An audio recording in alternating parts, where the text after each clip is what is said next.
경찰 조사를 받을 때 책임 범위를 명확히 하는 것이 왜 중요할까요? 많은 분들이 내가 한 일만 인정하면 되겠지라고 생각하지만 실제로는 그렇지 않은 경우가 많습니다.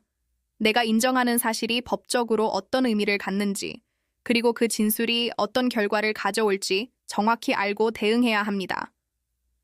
예를 들어 절도 사건에서 단순히 물건을 가져온 사실만 인정했는데 나중에 특수절도 혐의가 적용될 수도 있습니다. 성범죄 사건에서는 동의 여부에 대한 진술 하나가 완전히 다른 법적 평가를 받을 수 있죠. 이처럼 경찰 조사 단계에서의 대응은 사건의 첫 단추를 꿰는 것과 같습니다. 저희는 수사 초기부터 기소 가능성, 예상되는 양형, 추가 수사나 별건 수사로 번질 위험까지 여러 시나리오를 바탕으로 대응 전략을 세웁니다. 성공 보수를 전제로 사건을 바라보면 당장의 결과에만 매몰되어 더 큰 위험을 놓칠 수 있습니다. 그래서 저희는 성공 보수 약정 없이 오직 사건 자체에만 집중해 수사부터 재판까지 독립적이고 책임감 있게 대응하는 구조를 고집합니다. 이는 변호사가 단기적인 유불리를 떠나 의뢰인에게 가장 유리한 길을 고민하고 제안하기 위한 최소한의 장치입니다. 사건은 단순히 형사 절차 하나로 끝나지 않는 경우가 많습니다.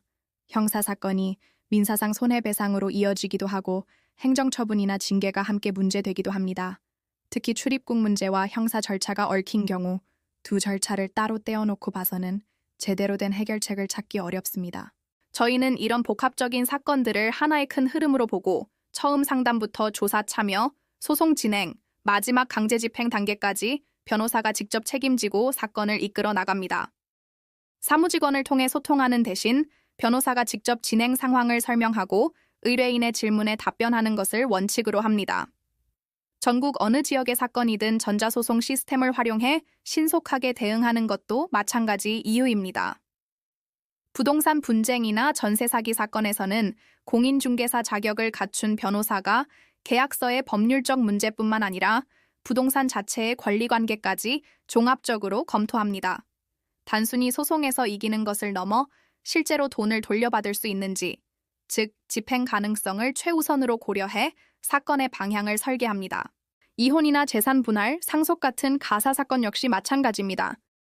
당장의 감정적인 대립에 휩쓸리기보다 자녀의 미래나 장기적인 재산 관계까지 고려해 분쟁의 소지를 최소화하는 해결책을 찾는 데 집중합니다. 2014년 문을 연 이후 저희는 단 한 건의 수임료 분쟁 없이 모든 사건을 처리해왔습니다. 이는 화려한 경력을 내세우거나 결과를 과장하지 않고 오직 현실적인 분석과 책임감 있는 진행으로 신뢰를 쌓아온 결과입니다.